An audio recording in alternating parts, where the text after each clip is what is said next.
Pemirsa, pengamat Timur Tengah Dina Sulaiman pesimis dengan pemerintah Zionis Israel akan mentaati kesepakatan perjanjian gencatan senjata dengan Hamas. Menurutnya, Zionis kerap ingkar dalam menepati setiap perjanjian dan perjanjian yang baru saja disepakati bisa saja akan dilanggar oleh militer Zionis.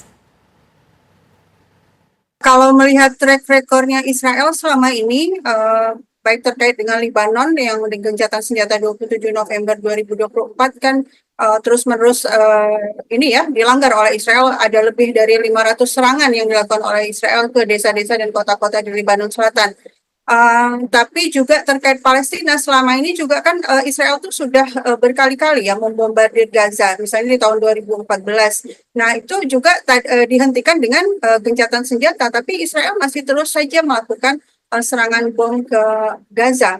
Jadi saya sendiri pesimis ya bahwa Israel akan menaati isi perjanjian gencatan senjata yang dimediasi oleh Qatar ini. Apalagi kalau dari poin-poinnya yang saya dapatkan dari media-media Timur Tengah itu sangat menguntungkan Palestina sesuai dengan yang diinginkan oleh pihak Palestina selama ini. Misalnya dibukanya pintu Rafah, diizinkan masuk ini ya bantuan-bantuan kemanusiaan sampai 600 truk per hari, kemudian juga ditarik mundurnya seluruh tentara Israel dari Gaza. Jadi kan ini memang sesuai yang diinginkan oleh pihak Palestina. Makanya kalau dari pihak Palestina itu baik Hamas, PIG, PFLP, dan faksi-faksi lainnya di Palestina, di Gaza itu menyatakan menyambut baik gencatan senjata ini. Nah, yang mengulur-ulur waktu kan malah pihak Israel ya, dengan misalnya masih belum juga melakukan sidang untuk menerima gencatan senjata ini, sidang kabinet.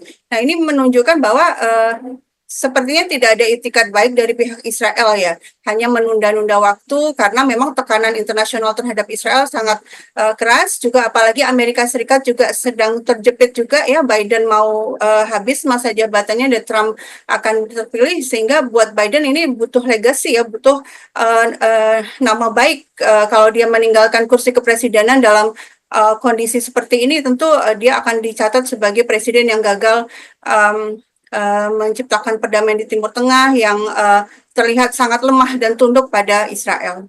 Hasil dari ini ya negosiasi antara kedua pihak dengan mediasi Qatar dan Mesir itu kedua pihak sepakat untuk melakukan 3 fase penyelesaian konflik. Kalau fase pertama itu pertukaran tawanan. Hamas bersedia membebaskan tawanan Israel, tapi juga sebaliknya Israel juga harus membebaskan orang-orang yang mereka culik dari Gaza gitu ya. Dan kemudian juga Israel membolehkan para pengungsi untuk kembali ke rumah mereka masing-masing. Meskipun rumahnya sudah sebagian besar sudah hancur ya, tapi minimalnya mereka bisa melakukan sesuatu di tempatnya masing-masing. Tidak lagi tinggal di tenda. Dan yang paling penting adalah penarikan pasukan Israel dari wilayah Gaza. Nah, ini yang menurut saya ini sebenarnya poin yang memang diinginkan oleh Palestina. Makanya pihak Hamas dan milisi yang lain itu sangat menyambut baik terjadinya fase ini, terjadinya gencatan senjata ini gitu ya. Dan kemudian kalau di fase kedua itu memang secara detail belum disampaikan, tapi dijanjikan bahwa fase kedua akan dijalankan kalau fase pertama sudah terwujud. Nah, masalahnya fase pertama ini gimana, dengan cara apa terwujud itu kayaknya masih tanda tanya besar gitu ya, karena sejak diumumkan sampai sekarang Israel masih terus membombardir Gaza, padahal di fase pertama itu janjinya adalah menghentikan serangan kan gitu ya. Dan kemudian kalau di fase kedua ya kelanjutan pembebasan sandera itu. Kalau di fase pertama hanya 33 sandera Israel yang akan dibebaskan, tapi di fase kedua nanti ditambah lagi dan seterusnya di fase ketiga itu juga ini ya masih kelanjutan, tapi pada intinya adalah menuju ke penghentian perang secara keseluruhan di fase ketiga itu. Tapi ini long way to go ya, masih panjang untuk mencapai ke sana. Kita tunggu fase pertama ini akan terjadi atau tidak gitu kan. Nah justru itu masalahnya kan. Ketika sudah diumumkan ya oleh Qatar, itu Netanyahu tuh bilang gini, oh saya akan menunda rapat kabinet sampai Hamas berjanji akan mematuhi pasal-pasal itu. Loh kan Hamas sendiri sudah melakukan pengumuman ya, menyambut baik gencatan senjata dan menyatakan akan mengikutinya, dan itu juga didukung juga pernyataan serupa oleh kelompok-kelompok lain, misalnya PIJ atau PFLP.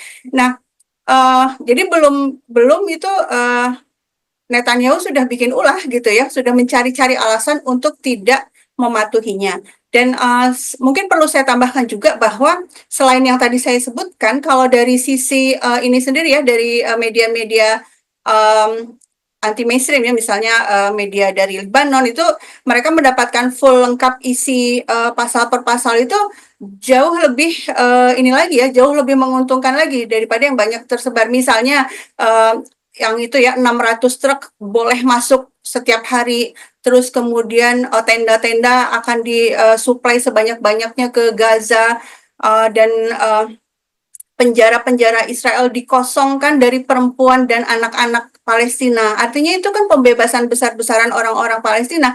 Tapi ini tidak banyak diekspos, dan belum-belum Netanyahu menyatakan ini Hamas yang belum tentu menaati gitu ya. Jadi saya terus terang melihat track recordnya Israel ya pesimis ya, melihat kelangsungan dari gencatan senjata ini. Tentu kita tetap mendoakan agar betul-betul terwujud tentu saja ya, agar orang-orang Palestina tidak lagi menjadi korban genosida seperti selama 15 bulan terakhir ini.